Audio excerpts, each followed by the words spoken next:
স্ত্রী যদি তার স্বামীর জন্য এই একটি দোয়া শুধুমাত্র একদিন করতে পারে, তাহলে ইনশাআল্লাহ আল্লাহ তাআলা ওই স্বামীর রিজিকের সকল দরজা খুলে দিবেন। প্রিয় ভাই এবং প্রিয় বোনেরা আমার, বিশেষ করে আমার প্রিয় বোনেরা যারা আছেন, দেখা যায় অনেকেই আছে তার স্বামীর চাকরি নাই, তার স্বামীর ব্যবসা বাণিজ্যে কোনো উন্নতি নাই এবং স্বামীর কোনো দিকেই সে লাভবান হতে পারে না। যতই ব্যবসা বাণিজ্য দেয় শুধু টাকা লসই করে, কোনো দিকে সে উন্নতি করতে পারে না। এরকম অনেকেই আছে, ঘরের ভিতরে শুধু অভাব, রিজিকের অভাবে পড়ে থাকেন। প্রিয় বোনেরা, আপনারা যদি আপনার স্বামীর জন্য এই একটি দোয়া শুধুমাত্র একদিন করতে পারেন, তাহলে ইনশাআল্লাহ রাসূল সাল্লাল্লাহু আলাইহি ওয়াসাল্লাম জানিয়ে দিয়েছেন যে ওই স্বামী রিজিকের সকল দরজা আল্লাহ তাআলা খুলে দিবেন। প্রিয় ভাই, প্রিয় বোনেরা আমার, স্ত্রীর পক্ষ থেকে স্বামীর জন্য করা দোয়া, এটা আল্লাহ তাআলা কখনো ফিরিয়ে দেয় না।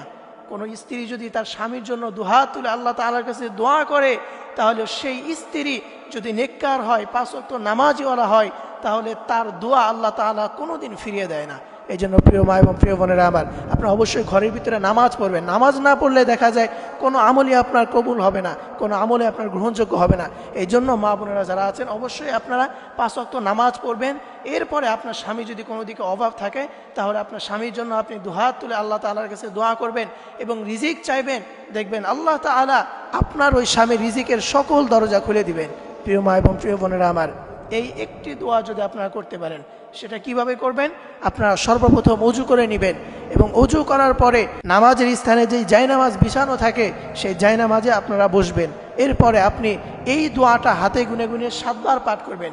সেই দোয়াটা হচ্ছে ইয়া রাজ্জাক আল্লাহু আকবার, ইয়া রাজ্জাক আল্লাহু আকবার। এই দোয়াটা আপনারা হাতে গুনে গুনে 7 বার পাঠ করবেন। এরপরে আপনি আল্লাহ তাআলার কাছে দুহাত তুলে আপনার স্বামীর জন্য দোয়া করবেন। আপনার স্বামীর টাকা পয়সার অভাব, আল্লাহ তাআলা আপনার স্বামীকে টাকা পয়সা দান করবেন। আপনার স্বামীর ব্যবসা বাণিজ্যে উন্নতি নাই, আল্লাহ তাআলা আপনার স্বামীর ব্যবসা বাণিজ্যে উন্নতি দান করবেন। এবং আপনার ঘরে যদি অভাব থাকে, রিজিক চাইবেন, আল্লাহ তাআলার সাথে সাথে আপনার ঘরে রিজিক দিয়ে ভরপুর করে দিবেন। আল্লাহ তাআলা আমাদের সকল মা এবং বোনদেরকে তার স্বামীর জন্য বেশি বেশি দোয়া করার তৌফিক দান করুক। সকলেই পড়ি আমিন।